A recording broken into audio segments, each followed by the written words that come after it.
नमस्कार मित्रांनो, तुम्ही ITI कंप्लीट केला असेल, त्यामध्ये तुमचा इलेक्ट्रिशियन किंवा वायरमॅन हा ट्रेड झाला असेल, तर आजचा व्हिडिओ तुमच्यासाठी खूप महत्त्वपूर्ण असणार आहे।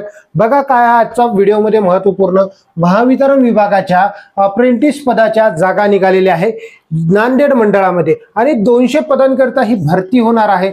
यामध्ये बघा की वायरमॅनच्या किती जागा असतील, त्याच्यानंतर त्या इलेक्ट्रिशियनच्या किती जागा असतील, याबद्दल संपूर्ण मी तुम्हाला माहिती सांगणार आहोत। बघा शैक्षणिक पात्रता काय असेल, वयोमर्यादा काय असेल, अर्ज कसा करावा, त्यानंतर कागदपत्रे कोणती जवळ ठेवावी, त्याच्यानंतर बघा निवड प्रक्रिया कशी होणार आहे आणि त्यांच्या अटी काय आहेत हे जाणून घेणं खूप महत्त्वाचं आहे। सोबतच बघा अर्जाची दिनांक ते अर्जाची शेवटची तारीख कोणती असणार आहे याबद्दल ही संपूर्ण माहिती आजच्या तुम्हाला व्हिडिओमध्ये भेटणार आहे। बघा जर तुम्हाला अशा जॉब अलर्ट पाहिजेत असेल तर तुम्हाला हा चॅनल सबस्क्राइब करायचा आहे। चॅनलला सबस्क्राइब करून आपल्या मित्रपरिवाराला लिंक शेअर करा, जेही तुमच्या संपर्कात असतील ते।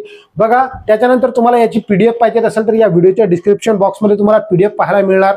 संपूर्ण व्हिडिओ बघा विद्यार्थी मित्रांनो, म्हणजेच यामध्ये तुम्हाला खूप काही महत्त्वाची गोष्ट कळणार आहे। आता जर तुम्हाला इतर पदांकरिता तयारी करायची असेल, पोलीस भरती, वनरक्षक, तलाठी वगैरे कोणत्याही पदांकरिता जर तुम्हाला तयारी करायची असेल तर ॲम्बिशन अकॅडमी पुसद नावाचं आपलं YouTube चॅनल आहे, त्यावर आपण संपूर्ण शैक्षणिक जे साहित्य राहते किंवा मग स्टडी मटेरियल राहते ते प्रोव्हाइड करत असतो। तुम्ही त्या चॅनललाही जाऊन भेट द्या आणि या चॅनलवर नवीन आले असाल तर इथेही सबस्क्राइब करा आणि तिथे जाऊनही सबस्क्राइब करा। चला पहिलेपासून आपण संपूर्ण गोष्टी बघूया।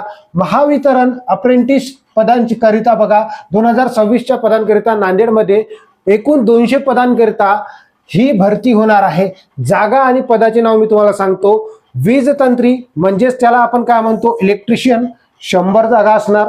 तारतंत्री त्यालाच म्हणतो आपण वायरमॅन, याच्या 100 जागा असतील। जर तुम्ही या जागेकरता इच्छुक असाल तर तुम्ही याला अर्ज करू शकता, जर नसाल तर तुम्ही तुमच्या मित्रपरिवाराला हे कळवा। ओके, समोर बघूया काय म्हटलेलं आहे।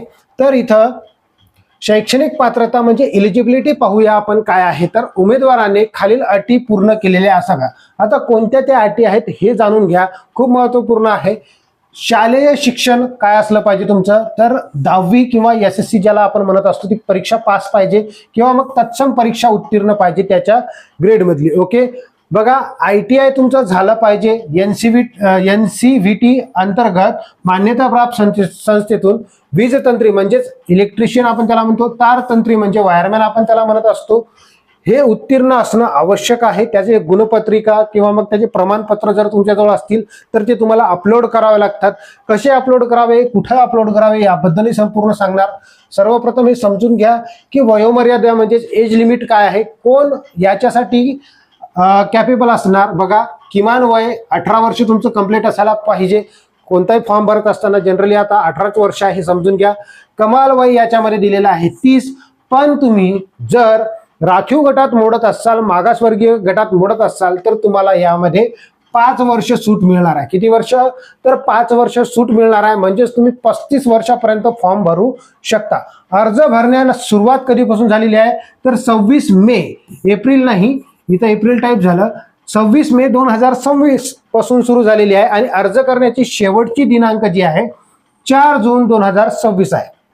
रात्री तुम्ही 12 वाजेपर्यंत फॉर्म भरू शकता। इथं 24 दिलेला आहे, म्हणजे 24 तासाची घड्याळ, रात्रीचे 12 आपण त्याला पकडू शकतो। ओके, म्हणजे तुम्हाला 12 वाजेच्या आतमध्ये फॉर्म भरायचा आहे, म्हणून तुम्ही त्वरित काय करायचं आहे, वेबसाईट चेक करायची। कोणती वेबसाईट आहे बघा, तुम्हाला अर्ज कसा करावा याबद्दलही माहिती सांगतो। अर्ज पूर्णपणे ऑनलाईन पद्धतीनं करायचा आहे, पूर्णपणे त्यांनी सांगितलं, याचा अर्थ आपल्याला ऑफलाईन कोणत्याही पद्धतीचा अर्ज स्वीकारला जाणार नाही, हे समजून घ्या। ऑनलाईन मध्येच तुम्हाला अर्ज करायचा आहे। सर्वात आधी तुम्हाला काय करायचं आहे, ही वेबसाईट दिलेली आहे www.apprenticeshipindia.org या शासकीय संकेतस्थळावर जाऊन स्वतःचे प्रोफाईल 100% पूर्ण रजिस्ट्रेशन करावे। आता जर तुमचं रजिस्ट्रेशन नसेल तर फॉर्म तर घेतच नाही आणि तुम्हाला बादही ठरवण्यात येईल, हे लक्षात ठेवा। रजिस्ट्रेशनच असलं पाहिजे, हे लक्षात ठेवा। रजिस्ट्रेशन केल्याशिवाय तुम्हाला फॉर्म भरता येत नाही।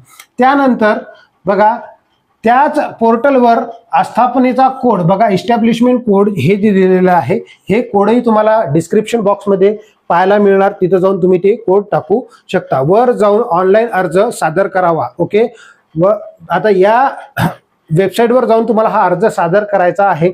मग तुम्ही मोबाईलवरून फॉर्म भरू शकता किंवा मग कोणत्याही तुम्ही सेंटरवर जाऊन फॉर्म भरू शकता. तुम्ही कसंही फॉर्म भरू शकता. जर तुमच्याजवळ लॅपटॉप असेल स्वतःही फॉर्म भरू शकता. आता बघा काय म्हटलेलं आहे, तर आवश्यक कागदपत्र काय असायला पाहिजे. तर डॉक्युमेंट टू अपलोड म्हणजे काय अपलोड करायचे आहेत तुम्हाला इथं, तर ऑनलाईन अर्ज करताना खालील मूळ कागदपत्रे स्पष्ट दिसतील असे स्कॅन करून अपलोड करायचे आहे. म्हणजे बघा कोणत्याही प्रकारचा अंधुकपणा त्याच्यामध्ये नसला पाहिजे, ब्लरपणा त्याच्यामध्ये नसला पाहिजे, हे लक्षात ठेवायचं आहे.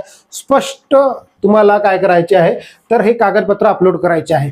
यामध्ये बघा काय म्हटलेलं आहे, तर पहिलं 10वी SSC उत्तीर्ण गुणपत्रिका आणि प्रमाणपत्र तुम्हाला अपलोड करणं आहे. त्यानंतर तुमचा ITI गुणपत्रिका जर तुमचं सेमिस्टर असेल सर्व सेमिस्टरची करायची आहे. ओके. त्याच्यानंतर बघा राष्ट्रीय व्यवसाय प्रमाणपत्र म्हणजेच NCVTचं प्रमाणपत्र तुम्हाला अपलोड करायचं आहे. जात प्रमाणपत्र असेल तर किंवा मग कास्ट व्हॅलिडिटी आपण असेल तर तेही करू शकतो किंवा मग जात प्रमाणपत्र त्याला आपण म्हणतो. कास्ट सर्टिफिकेट म्हणजे मागासवर्गीय असेल त्यांना लागते कास्ट सर्टिफिकेट. बघा रहिवासी प्रमाणपत्र असणं आवश्यक आहे, म्हणजे डोमिसाईल सर्वांजवळ असते जवळपास, तेही तुम्हाला अपलोड करणं आवश्यक आहे. त्याच्यानंतर आधार कार्ड आणि स्वतःचा फोटो आणि साईन स्वाक्षरी तुम्हाला अपलोड करणं आहे. आता स्वतःचा फोटो जे आहे ते नवीन घ्यायचा आहे. नवीन म्हणजे काय 1-1.5 वर्षापूर्वीचाही चालते, परंतु तुम्हाला चेहऱ्यावर ओळखता आलं पाहिजे असे पाहिजेत. ओके. तुम्हाला माहित आहे पेपर फुटीचे प्रकरण व्हायला लागले म्हणून लेटेस्ट देण्याचाच प्रयत्न करा. निवड प्रक्रिया काय म्हटले, तर निवड प्रक्रिया आणि अटी जाणून घ्या. आता काय निवड पद्धत कशी असणार, तर उमेदवाराची निवड ही ITI च्या गुणांच्या टक्केवारीनुसार म्हटलेलं आहे, गुणवत्तेवर मेरिट लिस्टनुसार केली जाईल. बघा जर तुमची टक्केवारी जेवढी जास्त असेल तिथं तुमचं सिलेक्शन होणार आहे, लक्षात ठेवायचं आहे. प्राधान्य कोणाला देण्यात येईल, तर नांदेड जिल्ह्यातील रहिवासी असले पाहिजे त्यांना प्राधान्य देण्यात येईल. पण जर कोणी गेलं नाही तिथं एक XYZ तर तुम्हालाही ते प्राधान्य देऊ शकतात, पण जनरली त्यांना प्राधान्य देतील म्हणून तुम्ही त्यांनाही लिंक शेअर करायचा प्रयत्न करा. स्टायफंड काय मिळणार आहे, तर विद्यावेतन आपण त्याला म्हणतो. दरमहा नियमाप्रमाणे जे आहे त्याचं विद्यावेतन ते तुम्हाला देतील. ओके. वर्षभर व्हॅलिडिटी असेल याची, 1 वर्ष तुमचा प्रशिक्षण काळ असेल, हे लक्षात ठेवायचं आहे. समजलं इथपर्यंत विद्यार्थी मित्रांनो. आता महत्वाची गोष्ट काय आहे, तर तुम्ही आमच्या सोशल मीडिया ग्रुपशी जोडू शकता, जसं की इंस्टाग्राम असेल, फेसबुक असेल, त्याच्यानंतर YouTube असेल, तर तुम्ही तिथं जाऊन जोडू शकता. आता तुम्ही अर्ज करा आणि लवकरात लवकर अर्ज करण्याचा प्रयत्न करा. नंतर बघा साईटचाही प्रॉब्लेम येतो, तर 4 तारीख आहे शेवटची आहे आणि तुम्ही लवकरात लवकर अर्ज करा आणि आपल्या मित्रपरिवाराला ही लिंक शेअर करा. जर तुम्ही चॅनलवर नवीन आले असाल चॅनलला सबस्क्राईब करा. इतर पदांकरिता जर तुम्हाला तयारी करायची असेल तर ॲम्बिशन अकॅडमी पुस्तक सर्च करा. या व्हिडिओच्या डिस्क्रिप्शन बॉक्समध्ये त्याची लिंक देईल, तर तुम्ही तिथं जाऊन त्यालाही सबस्क्राईब करायचं आहे. भेटूया आपण समोरच्या व्हिडिओमध्ये आणखी काही जॉब अलर्ट घेऊन. धन्यवाद.